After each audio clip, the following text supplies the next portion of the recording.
The retired hit assassin is now here, Figuarts Sakamoto Taro. This was one of those releases that I was anticipating because I've been watching the series currently and have been enjoying it as it's been really goofy and fun so far. And I can sort of say the same for the figure as it's been a goofy and fun release and has been pretty decent for the most part. But sadly, it is riddled with many issues that are holding it back and could be detrimental to this release for many, especially when the figure retails for as high as it does. But before we fully look at the figure, let's admire this box. This is honestly one of the sickest SH Figuarts boxes there is.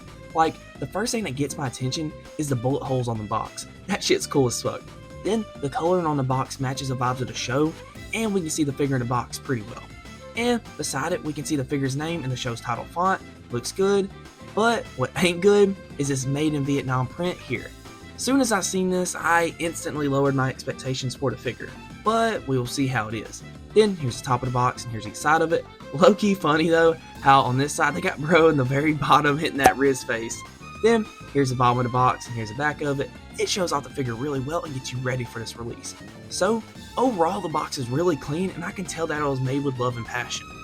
But as mentioned earlier, this figure was made in the Vietnam factory, so let's see how it is. And as stated at the start of the video, this is a figure that I think is decent, and I kinda hate saying that because I have had some fun posing this guy around, and I will continue to do so. But I have ran into a fair bit of issues with him that aren't ideal. So let's first start off with a look. I do think he looks awesome. Like, bro looks spot on to how he does in the series, and they nailed his build of having a fat face in midsection, while at the same time having some jacked arms. Though, with the arms, I hate this crack in them, it looks cheap and ugly. Then, I like the detailing on him, such as the way his hair is done accurately and all the folds and wrinkles in his shirt and pants. Oh, and his sandals are clean. But for his apron, it's a problem. And at first I didn't think it would be because it did look fine, and it really didn't get in the way of posing too much as it's made of a really soft plastic material. Like, I've been able to move the torso and stuff freely because of this, and that is great. But what isn't great is the fact that the paint or whatever comes off after posing. Like, look at this entire scuff mark he has after posing. This sucks, and I'm sure you'll probably get more, which is a bummer. I wish I could just remove this thing without having to damage it, but I can't do that as the straps and stuff are sculpted and glued on, so you're gonna have to rip this shit off if you want to take it off. Sorta lame because it would have been cool if it was removable, so that we could have him with just his yellow shirt on, or to replace it easier with a cloth one. Or just give it a cloth one, you know? Because this figure is a 9,000 yen release, so he is more on the expensive side of SHFs, and this figure could benefit from it, especially with how the apron is already not holding up. It's lame. Oh, and what's also lame is the fact that he's a Vietnam factory figure, so his plastic quality does feel cheaper, and sometimes while posing, his legs and stuff pop off. Now, the limbs coming off is not major, as they do stay on well for the most part, but sometimes while posing, the waist or hips do pop off, which can be annoying. So yeah, all that sucks. Really hate paying the same price or more for a figure that has lower quality plastic and issues. It stinks. But at least as I said, the figure does look good, though the look on mine is sort of ruined with the apron being how it is now. But enough with that, let's look at his accessories. Sakamoto comes with a decent bit of accessories that are pretty fun and goofy to mess around with. He first comes with 4 interchangeable faceplates, a regular resting face, a tensed up angry face, which I like, and the extra added detail the veins really make the expression pop. Then he comes with an upset face, sorta like when bro feels like he's about to shit himself. Looks good, and the extra sad lines and sweat beads are nice extra details. And lastly, he comes with a Rizzler face. Nah, I'm just kidding, it's more of like bro got called fat face or something. It's done well, and I like the extra details of the glasses cracking, as well as the sweat beads and the sunken in cheeks. No issues with any of the faces, as the likeness is great, and I'll capture expressions he does in the series quite often really well. Then he comes with 6 interchangeable hands. He comes with 2 fisted hands, 2 open relax hands, 2 like grappling grabby hands, a weapon holding hand, and a hand holding a pin. This is actually a really cool and neat accessory, as if you aren't aware, bro can mess stuff up with this pin, so it's cool you have it and can display him with it. Decent selection of hands that does come with essentials, so I can't complain too much, though a hand holding some ramen and some chopsticks would have been awesome. Oh, now I'm thinking about it, maybe a ramen eating faceplate, you know? But to not get carried away, let's look at the last thing he comes with. He comes with a pistol. It's dope and fun to mess around with. Also, it kind of has like a sparkly metallic finish on it, so that's nice. And that's it for the accessories. Honestly, it's a decent selection and are all great to have with this figure, but I'm not a fan of him costing the same or more as other figures and coming with less. Selection is more for like a figure that retails 7,000 yen instead of 9,000, so that does stink.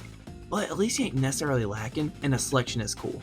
So the accessories, because of the price, get a rating of decent, so let's now look at his articulation. Sakamoto's articulation is like borderline good in my opinion, as he can hit some cool poses, but he's definitely limited in some areas, as there are some things that should have been done differently.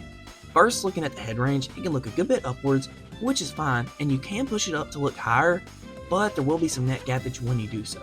Then his fat chin gets in the way, so he can't look downwards at all. He then looks side to side fine and gets a decent tilt all around. At the shoulders, they can go up pretty far. He has a butterfly joint that allows arms to move around and stuff, and cross over one another going forwards and backwards. He then has rotation at the upper shoulder. The arm is on a ball joint so it can wiggle around and rotate. His elbows are double jointed and get good range, and he has good wrist articulation. And then for the torso articulation that I know everyone is dying to see, it's not as bad as I thought it'd be. Like, at the upper torso, he can actually crunch a decent bit forwards. Now, the back is exposed with gappage, but hey, at least the range is good. Now, it doesn't really crunch going backwards, then it gets a decent tilt and is held back some going side to side because of the apron. And I'd also make sure to be careful because I feel like if you do push it too far, it will rip off, so be cautious. Then looking at the waist, it can move around fine as it allows for some forwards and backwards motion, some tilt, and good side to side movement. And here's a figure fully crunched.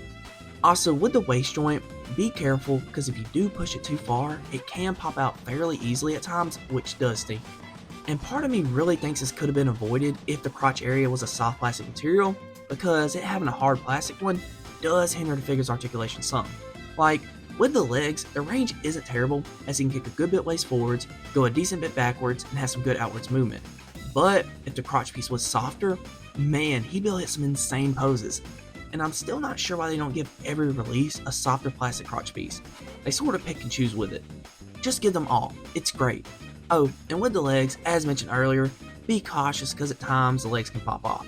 Not major, but does happen from time to time. Then he has a thigh swivel, double jointed knees that work great, decent ankle articulation as he can go down, not really up, and the rocker is okay, and lastly, he has a toe joint. I like how they did it with the sandal moving with it, nice touch.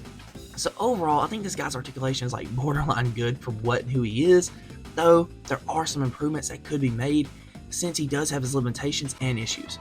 But still, I have had fun posing him and that's good. So let's now do some figure comparisons. Sakamoto scales well with your other shonen figures as he is on the taller side, which is accurate since he's like 6'2". And first, for the side-by-side comparisons, here he is next to SHF Killua. I really wanted to do this since they are both assassins. I bet Sakamoto would be sick as fuck meeting Killua because he'd realize how messed up his past has been to get the abilities he has. And they also might even be friends though, so this makes me happy. Also, here he is next to Gon, here he is next to SH Figuarts Luffy and Zoro, here he is next to SH Figuarts Deku and Bakugo, here he is next to Storm Arena Yujiro, what? Here he is next to Team Gojo, here he is next to Demon Aqua Fit Goku, and lastly, here he is next to Storm Collectibles Yujiro Hama. So to wrap up my final thoughts about this figure, I gotta say it's mixed. Like, I have enjoyed owning it, as posing him has been seriously so much fun. Because I mean, he looks great, as the likeness is spot on. He comes with some cool accessories like the goofy faces and then the pin hand and the gun, and he can pose better than what I was expecting. But he does have many factors holding him back sadly. The first one being the apron. At first I didn't mind it, but seeing the paint or whatever it is scraping up sucks. Legitimately has me not wanting to pose this guy, as I'm sure it'll get worse and that stinks. Really wish they just made it cloth and removable, because this is actually unacceptable to me. This shit sticks out like a sore ass tongue with some dookie on it, and it bothers me so much because this figure isn't cheap. He's like a 9,000 yen release in Japan, which is like 60 something USA dollars. But speaking of the USA, I'm sure USA retailers will sell him for more than 90 plus, and that's not acceptable. Also, I hate that he was made in the Vietnam factory. He just feels cheaper and lower quality.